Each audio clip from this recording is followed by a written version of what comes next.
Siapa sebenarnya aktor intelektual yang dilokalisir oleh penyidik sehingga membuat perkara ini menjadi terkatung-katung begitu lama? Benarkah salah satu aktor utama itu adalah anggota DPR Aceh yang kini masih menjabat?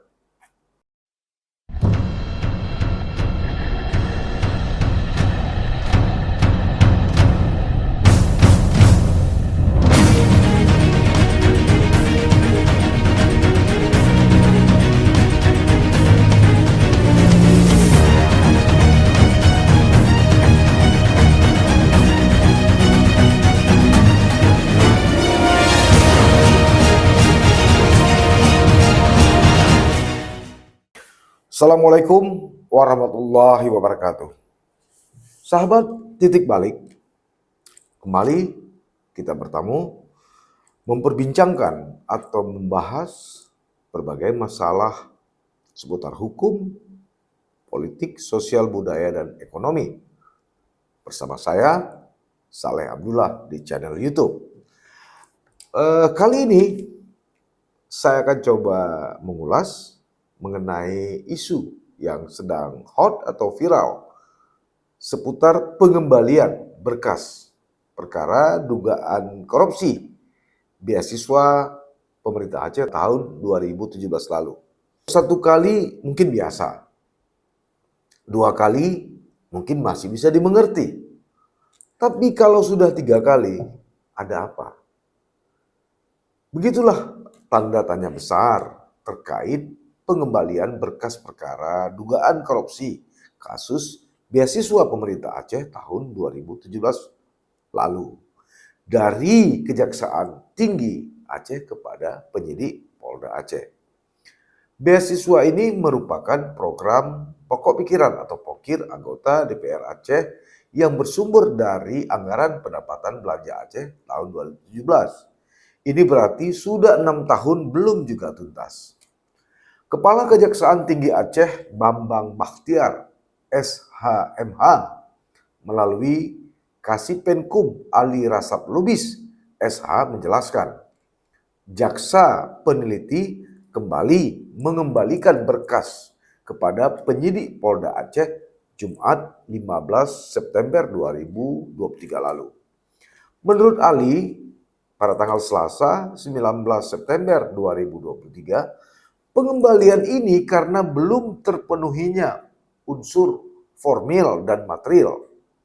Makanya masih perlu diperbaiki sehingga nantinya memenuhi unsur pasal yang disangkakan kepada tersangka, karena itu diserahkan kembali dengan P19. Sebelumnya penyidik Subdit Tipikor Ditreskrimsus Polda Aceh mengirim kembali berkas 7 orang tersangka dalam kasus korupsi dana pendidikan atau beasiswa tadi. Tentu setelah sebelumnya 2 kali dikembalikan oleh jaksa atau P19 seperti yang saya katakan tadi. Mereka yang sudah ditetapkan tersangka adalah SYR, FZ, RSL, FY, SM, RDJ, dan RK, kata Direktur Reserse Kriminal Khusus Polda Aceh, Kombes Winardi, dalam keterangan singkatnya di Polda Aceh Senin pada 4 September 2023 lalu. Selain itu, Winardi juga menyampaikan pihaknya juga telah mengirim berkas perkara 4 tersangka tambahan dalam kasus tersebut, yaitu SH, SL, RF, dan DS. Dengan adanya penambahan tersebut, maka keseluruhan sudah ada 11 berkas perkara yang dikirim penyidik kepada jaksa terkait kasus korupsi beasiswa tadi. Artinya, berkas perkara penyelewengan dana pendidikan atau beasiswa Aceh yang dianggarkan pada Badan Pengembangan Sumber Daya Manusia atau BPSDM Aceh tahun anggaran 2017 dengan total anggaran 22,3 miliar lebih. Namun alih-alih kasus ini bermuara di Pengadilan Tipikor Banda Aceh, hingga kini untuk urusan di Kejati Aceh saja tak kunjung tuntas. Yaitu tadi, bayangkan sudah 3 kali berkas bolak-balik atau warawiri dari Lingke atau Mapolda Aceh menuju ke Batoh, kantor Kajati Aceh. Begitu rumitkah? Ini menjadi pertanyaan gitu. Tapi entahlah, dalam berbagai kesempatan kepada wartawan, jajaran Polda Aceh mengaku akan mengusut tuntas kasus ini yang melibatkan sejumlah pihak. Termasuk katanya ada oknum anggota DPR Aceh. Ini sejalan dengan data dari Badan Pengembangan Sumber Daya Manusia Aceh tadi. Mereka memiliki anggaran untuk beasiswa dengan pagu anggaran 21,7 miliar pada tahun 2017. Beasiswa ini difloat oleh sejumlah anggota DPR Aceh dan diatur dalam Peraturan Gubernur Aceh Nomor 58 tahun 2017 tentang beasiswa pemerintah Aceh dan petunjuk teknis beasiswa Aceh tahun 2017 yang diterbitkan BPSDM Aceh. Karena itulah dilakukan realisasi anggaran kepada 803 orang penerima dengan jumlah anggaran 19,8 miliar. Dalam prakteknya, ternyata ada oknum anggota DPR Aceh yang diduga memotong jumlah beasiswa yang diterima mahasiswa. Itu dilakukan melalui koordinator lapangan. Disebut-sebut, katakanlah misalnya mereka mendapat 20 juta dalam list, tapi yang mereka terima hanya 5 juta. Nah, bau amis ini kemudian tercium oleh penyidik Polda Aceh. Singkat cerita, mereka memeriksa 16 mantan anggota DPR Aceh periode 2014-2019. Dan ada pula di antara mereka yang terpilih kembali pada periode berjalan 2019-2014.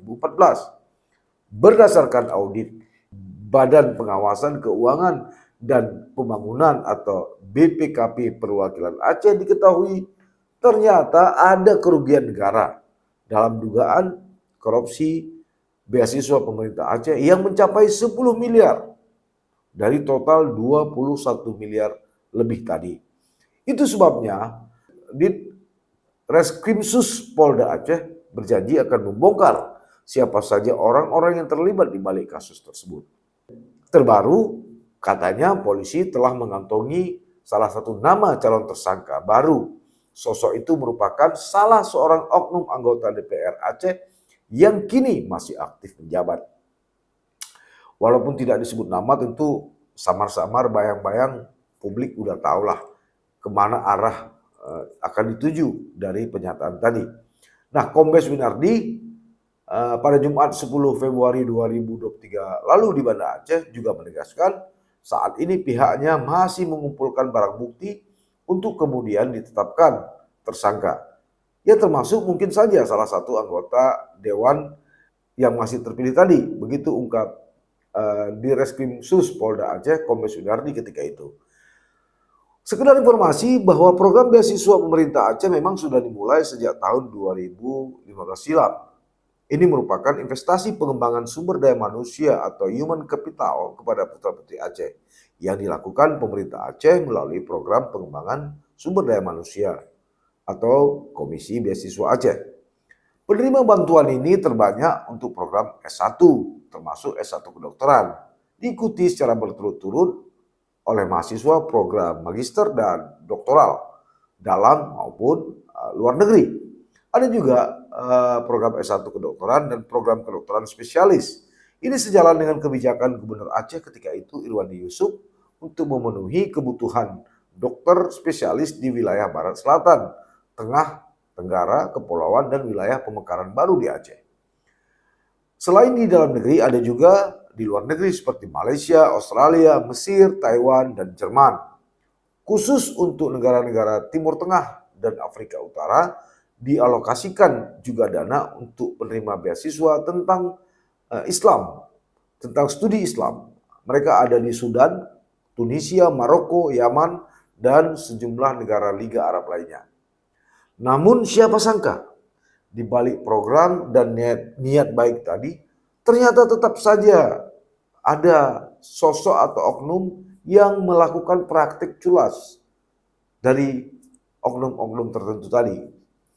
Bayangkan alokasi anggaran yang semula ditempatkan pada LPSDM yang kemudian berubah nama menjadi BPSDM ini justru menjadi banjakan oknum anggota DPR Aceh periode 2014-2019 melalui kaki tangan mereka. Itu sebabnya jajaran penyidik Polda Aceh menginisiasi lebih dari 400 mahasiswa penerima beasiswa yang dinilai tidak memenuhi syarat. Mereka diminta untuk mengembalikan dana tersebut sesuai dengan yang mereka terima pada tahun 2017.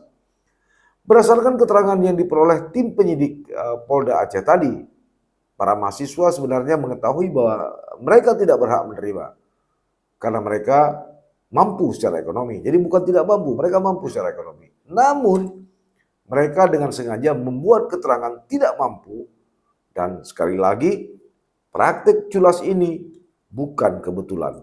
Tapi patut diduga ada yang membujuk atau mengarah atau menyuruh mereka. Akibat pemberian dana beasiswa yang tidak tepat sasaran tersebut, negara diperkirakan mengalami kerugian mencapai 10 miliar. Selanjutnya ada 61 mahasiswa yang telah mengembalikan uang beasiswa yang sebelumnya mereka terima. Total uang negara yang dikembalikan itu mencapai 729 juta lebih. Nah, jumlah dana tadi tentu belum mencukupi untuk menutup sekitar 22,3 miliar kerugian negara. Anggaran beasiswa tersebut ditempatkan di Badan Pengembangan Sumber Daya Manusia atau BPSDM Provinsi Aceh dan disalurkan kepada 803 orang penerima, seperti yang saya katakan tadi. Kecuali itu, polisi telah menetapkan 3 tersangka baru dalam kasus tersebut. 2 diantaranya adalah kabarnya anak buah dari anggota DPR Aceh yang saat ini masih menjabat. Satu tersangka adalah SH, merupakan koordinator lapangan atau korlap dari DS. DS ini adalah mantan anggota DPR Aceh dari salah satu partai lokal. Tapi dia sekarang sudah mendekam di sel tahanan karena tersandung kasus narkoba. 2 tersangka lagi yakni SL dan MRF. Keduanya disebut sebagai korlap dari IUA, anggota DPR Aceh yang saat ini masih berstatus sebagai wakil rakyat. Lantas mengapa hingga kini penyidik Kajati Aceh belum mau menerima berkas dari penyidik Polda Aceh tadi, atau sudah 3 kali warawiri ditolak terus. Inilah yang jadi soal. Saya coba menelusurinya melalui beberapa narasumber di Kajati Aceh, termasuk di Polda Aceh, serta di DPR Aceh. Sumber-sumber tadi berbisik kepada saya bahwa pengembalian berkas dari Kejati ke Polda Aceh karena ada aktor utama dari program beasiswa tadi yang belum terjerat. Disinilah muncul dugaan bahwa kasus ini sudah dilokalisir. Ini dugaan saya. Sehingga aktor intelektualnya tidak dimasukkan dalam atau sebagai tersangka. Dengan demikian, penuntut umum atau kejaksaan akan lebih hati-hati. Mereka tidak mau kewalahan dalam menghadapi kuasa hukum tersangka nantinya ketika pembuktian di pengadilan. Ini bermakna JPU memang dihadapkan pada pilihan sulit jika mereka terima. Ini sama artinya dengan menggenggam bara panas jika tak elok disebut, ya mereka makan buah si malakama.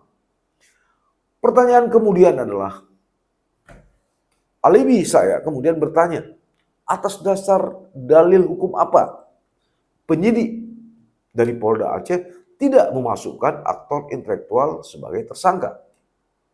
Kedua, siapa sebenarnya aktor intelektual yang dilokalisir oleh penyidik sehingga membuat perkara ini menjadi terkatung-katung begitu lama? Benarkah salah satu aktor utama itu adalah anggota DPR Aceh yang kini masih menjabat?